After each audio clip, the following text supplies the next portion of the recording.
Basic structure है जो NEP 2020 यानी न्यू एजुकेशन पॉलिसी 2020 का, उसको जरा डिस्कस कर रहा हूँ क्योंकि बहुत सारे बच्चे कंफ्यूज है। उन्होंने मुझे पर्सनली कहा है कि वो बोर्ड पे जो 5+3+3+4 का जो कॉन्सेप्ट है उसको समझाएं। सबसे पहले मैं आपको समझाऊंगा न्यू एजुकेशन पॉलिसी 2020 जो है ये 2019 में इसकी जो रिकमेंडेशन थी वो आपके श्री के कस्तूरी रंजन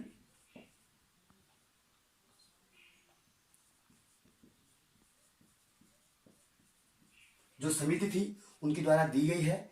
श्री जो के कस्तूरी रंजन है ये पहले आपके इसरो के चीफ रह चुके हैं, यानी कि इसरो के हेड रह चुके हैं, इंडियन स्पेस रिसर्च ऑर्गेनाइजेशन के प्रमुख रह चुके हैं। इन्हीं की अध्यक्षता में न्यू एजुकेशन पॉलिसी 2020 का की जो फाइनल रिकमेंडेशन थी, जो फाइनल रिपोर्ट थी, वो यूनियन गवर्नमेंट को 2019 में सबमिट की गई थी। लेकिन 2020 में यूनियन गवर्नमेंट की जो कैबिनेट बैठक जो हुई अभी हाल ही में, उसने इसको ओके कर दिया है, इसको फाइनली जो परमिशन थी वो दे दी है। अब इसको अलाउ होने में या इसको अब इम्प्लीमेंट होने में थोड़ा टाइम लगेगा। तो इस जो न्यू एजुकेशन पॉलिसी है इसमें बहुत सारे जो चेंजेस है वो हमारे इंडियन एजुकेशन में आ गए हैं। सबसे पहले मैं आपको बताना चाहूँगा कि सबसे पहले जो 1968 में जो भारतीय शिक्षा के लिए जो समिति आई थी, इसे आपके कोठारी कमेटी भी कहते हैं, तो श्री कोठारी की अध्यक्षता में आई थी। इन्होंने भी भारतीय शिक्षा को बदलने के लिए बहुत सारी अपनी रिकमेंडेशन दी थी। और जो पहली बार 6% जो जीडीपी की बात कही थी, यानी कि जीडीपी का total 6% of GDP Indian education में खर्च होना चाहिए, ये सबसे पहले जो ये रिकमेंडेशन थी ये कोठारी कमीशन की थी, जो अभी 2020 की न्यू एजुकेशन पॉलिसीज में फॉलो होने जा रही है। तो सबसे पहले 1968 में कोठारी कमीशन जो आया था वहां पर न्यू एजुकेशन पॉलिसीज की बात की गई थी। सेकंड जो 1986 में नई शिक्षा नीति आई थी, और इस नई शिक्षा नीति ने भी फिर इसी बात को दोहराया था, 6% ऑफ जीडीपी एजुकेशन में जब खर्च होगा तो भारतीय जो शिक्षा का जो मॉडल है, जो स्ट्रक्चर है, वो पूरा चेंज हो जाएगा। क्योंकि एजुकेशन ही एक ऐसा टूल्स है जो कि किसी भी कंट्री की उसकी दिशा और उसकी दशा को, यानी कि उसकी डायरेक्शन और उसकी कंडीशन को बदल सकता है। इस चीज को ध्यान में रखते हुए इन दोनों कमीशन ने अपनी सिफारिशें दी थी। जो 1986 की जो रिकमेंडेशन थी इसको फाइनली 1992 में लागू कर दिया गया था। 1992 में ये फाइनल जितने भी संशोधन थे उसके साथ द्वारा क्या की गई, लागू की गई। लेकिन अभी 34 साल बाद, आफ्टर 34 ईयर बाद जो है सबसे बड़ा जो चेंजेस है वो न्यू एजुकेशन पॉलिसी 2020 पर है।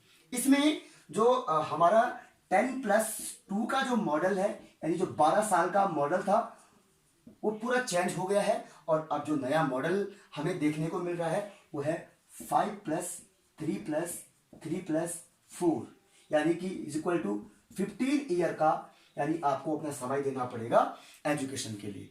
तो मैं यहाँ पर जो मेरी चर्चा है वो इसको समझाने की है। 5+3+3+4 क्या है, इसमें बहुत सारे लोग कंफ्यूज हो रहे हैं, थोड़ा मैं आपको इसमें समझाने जा रहा हूं। न्यू एजुकेशन पॉलिसीज में जो हमारी जो 15 साल की जो एजुकेशन अब हो रही है, यानी कि 5+3+3+4 का जो मॉडल है, अब इसको हम 4 स्टेज में बांटेंगे। पहला है प्री प्राइमरी स्टेज, सेकंड है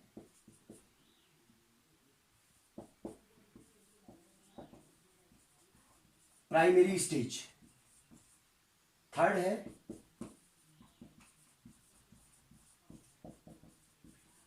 मिडिल स्टेज, एंड फोर्थ है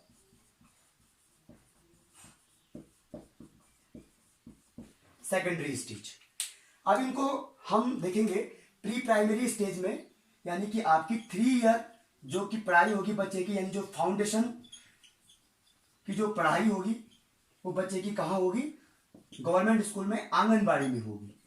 जितने भी आंगनबाड़ी केंद्र है उनमें बच्चे को अपने जो उसकी फाउंडेशन की पढ़ाई होगी वो आपकी उसकी 3 ईयर में होगी, और प्लस जो उसकी 2 साल की पढ़ाई होगी वो 1+2 यानी क्लास 2 तक होगी। तो यानी यहाँ पे टोटल बच्चे को कितना साल स्पेंड करना पड़ेगा, या बच्चे को 5 साल 5 ईयर बच्चे को यहाँ देना पड़ेगा। यानी कि 3 साल उसको फाउंडेशन कोर्स की पढ़ाई करनी पड़ेगी जो उसकी आंगनबाड़ी में होगी, और 2 साल की पढ़ाई उसकी 1+2 क्लास में होगी।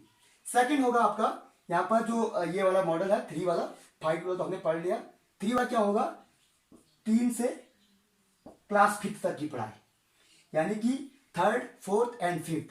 तो यानी कितना हो रहा है, 3rd 4th 5th बोल दो, 3 ईयर उसके यहाँ पर हो रहा है, यानी कि कक्षा 3, कक्षा 4 और कक्षा 5। तो 3 साल उसको, ये उसका प्राइमरी स्टेज पे आएगा। तो 3 साल का यहाँ पर मॉडल हो गया, 5 ईयर का यहाँ मॉडल, 3 का यहाँ हो गया।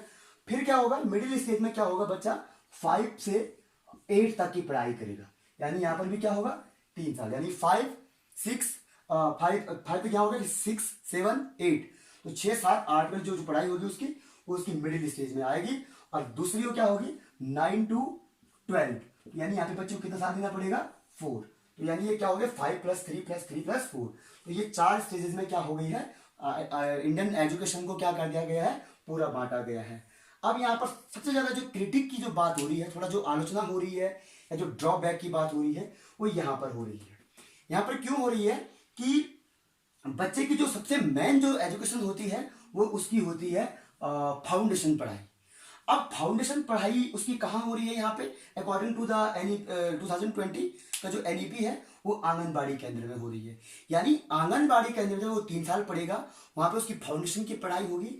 बट द मेन जो इसका बिहाइंड द सीन जो क्रिटिक्स है वो इसलिए हो रही है कि जितने भी आंगनबाड़ी कार्यकर्ता हैं दे आर नॉट ट्रेंड।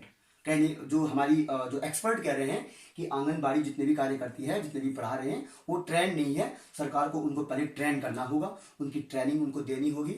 और इस प्रकार से अगर बच्चों को वहां पर एक अच्छी एजुकेशन नहीं मिल पाएगी तो उनकी फाउंडेशन बिगड़ जाएगी। तो यहाँ पर सबसे बड़ी आलोचना यहाँ पर हो रही है, अगर उनको पहले आप ट्रेन करेंगे तभी इसको लागू किया जाएगा।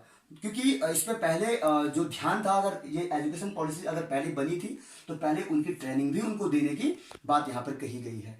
तो इस प्रकार से ये 5 साल का पूरा 4 स्टेजेस में बांटा गया है, और ये हमारे जो 15 साल है वो यहाँ पर बांटे गए।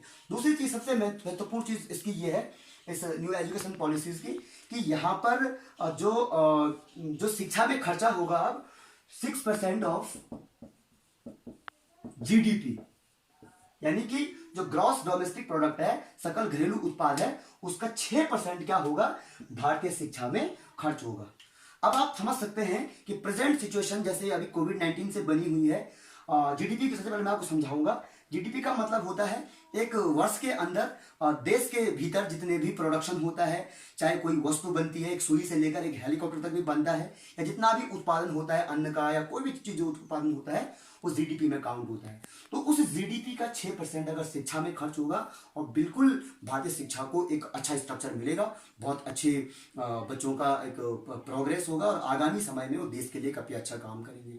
लेकिन यहाँ पर भी क्रिटिक इस बात की हो रही है, आलोचना इस बात की हो रही है, क्रिटिसाइज इस चीज के लिए किया जा रहा है कि 1968 जो मैं आपको समझा चुका हूं, जो कोठारी कमीशन था उसने भी 1968 में क्या किया था, अपनी रिकमेंडेशन 6% ऑफ जीडीपी की दी थी, लेकिन सरकार ने उसको अलाउ नहीं किया। गवर्नमेंट ने उसको उस पर कोई कार्य नहीं किया, कोई इंप्लीमेंटेशन नहीं हुआ। 1986 के न्यू एजुकेशन पॉलिसी में भी वो काम हुआ था, वो चीजें, वो रिकमेंडेशन दी गई थी, वहां पर भी वो चीजें नहीं फॉलो हो पाई। लेकिन क्या बात है, इस समय भी हो सकेगा, क्योंकि कोविड-19 का जो दौर है, जैसे पैंडेमिक पूरे वर्ल्ड को हिला दिया है, पूरी कंट्री को हिला दिया है, तो उसमें 6% जीडीपी का एजुकेशन में लाना, क्या इसमें ये हो पाएगा? अगर ये हो जाता है तो निसंदेह भारतीय शिक्षा को एक नया आकार मिलेगा, एक नया स्ट्रक्चर मिलेगा।